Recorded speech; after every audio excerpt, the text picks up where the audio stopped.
Hi guys, মোৰ অন্য এটা মিনি ভ্লগলৈ স্বাগতম। যিহেতু পবিত্ৰ ভাদ মাহ চলি আছে, বলক নামঘৰলৈ যাওঁ। হৰি হে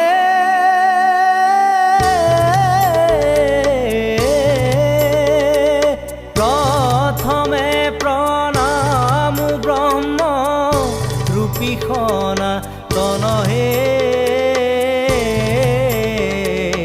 সৰ্বয়ব তাৰৰ কাৰণ নাৰায়ণ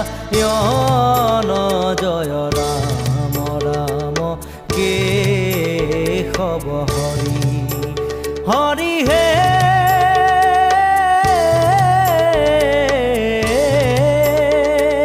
তোজুনাভি কমলত ব্ৰহ্মা ভৈলা জাত হে